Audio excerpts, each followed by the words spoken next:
Hey guys, it is Sunday, 17 July 2011, and today I will be reading excerpts from C.S. Lewis's Screwtape letters. So I just stumbled upon, my friend's blog with, a bunch of really cool passages which really spoke to me right now. So I thought, okay, I could probably, read them. And then I discovered GarageBand on my MacBook Pro, which, apparently, lets you have echoes and stuff. So I thought, maybe I'll try do an accent and make it sound really creepy. I'm not sure how it's going to turn out, but if you're still listening up till now, this is Chapter 12 from C.S. Lewis's Screwtape letters. My dear Wormwood, obviously you are making excellent progress. My only fear is lest in attempting to hurry the patient, you awaken in him a sense of his real position.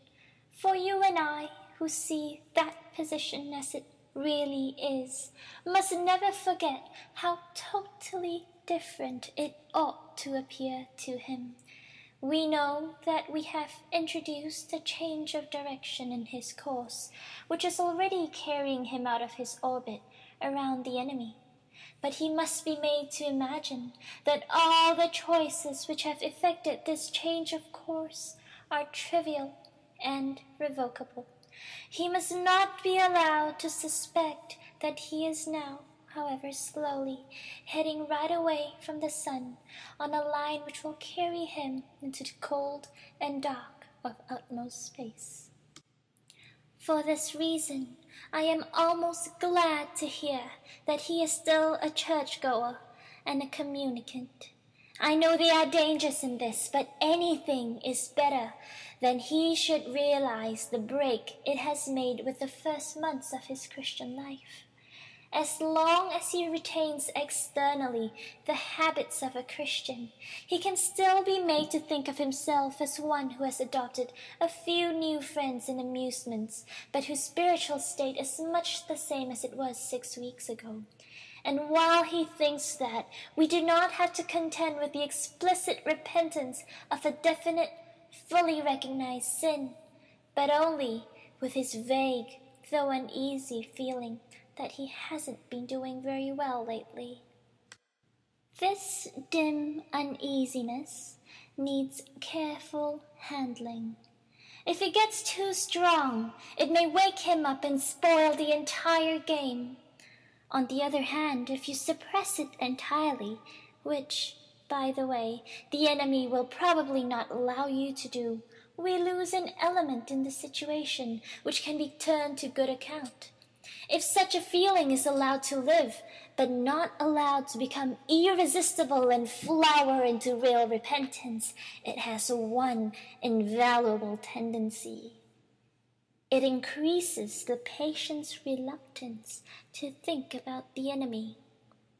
All humans at nearly all times have some such reluctance, but when thinking of him involves facing and intensifying a whole vague cloud of half-conscious guilt, this reluctance is increased tenfold. They hate every idea that suggests him, just as men in financial embarrassment hate the very sight of a passbook. In this state, your patient will not omit, but he will increasingly dislike his religious duties. He will think about them as little as he feels he decently can beforehand, and forget them as soon as possible when they are over. A few weeks ago, you had to tempt him to unreality and inattention in his prayers. But now you'll find him opening his arms to you and almost begging you to distract his purpose and benumb his heart. He will want his prayers to be unreal, for he will dread nothing so much as effective contact with the enemy. His aim will be to let sleeping worms lie. As this condition becomes more fully established, you will gradually be freed from the tiresome business of providing pleasures as temptations, as the uneasiness and his reluctance to face it cut him off more and more from all real happiness, and as habit renders the pleasures of vanity and excitement and flippancy at once less pleasant and harder to forego, for that is what habit fortunately does to a pleasure, you'll find that anything or nothing is sufficient to attract his wandering attention. You no longer need a good book, which he really likes, to keep him from his prayers or his work or his sleep. A column of advertisements in yesterday's papers will do. You can make him waste his time not only in conversation he enjoys with people whom he likes, but in conversations with those he cares nothing about on subjects that bore him. You can make him do nothing at all for long periods. You can keep him up late at night, not roistering, but staring at a dead fire in a cold room.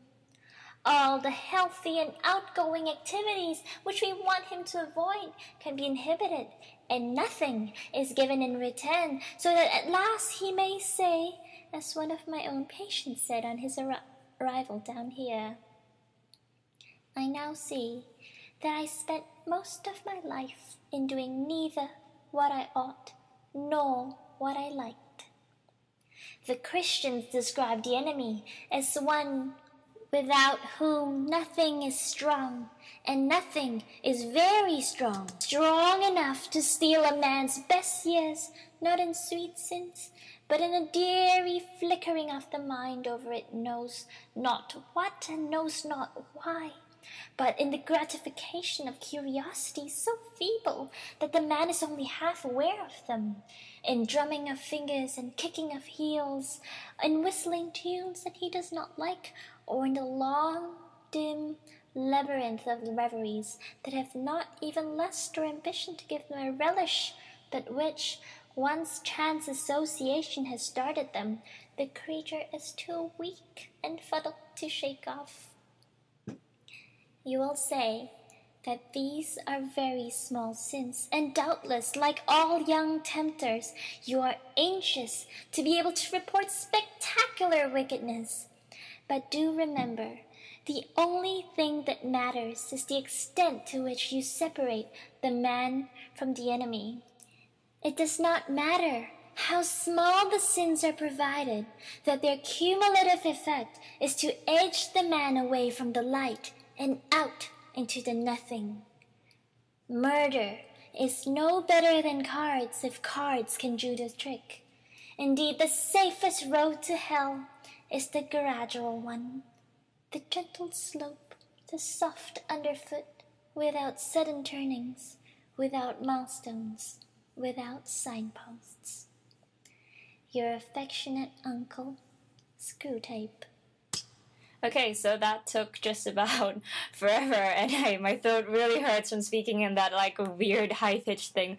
But I think it was a good experiment. I think it kind of ended up sounding a bit like Luna Lovegood. I mean, for sure that accent was, very much influenced by Harry Potter 7, which I watched just last week. It was great. But yeah, anyway, so this passage really spoke to me. It really doesn't matter if no one listens to it, because, it was really good for me to kind of like go through each and every part of the passage closely. So I enjoyed it. I hope if you're listening to it, you kind of enjoy it. And yeah, I'll work on my accents. That was the worst pseudo-British accent anyone could have ever come up with. All right, until next time, bye-bye.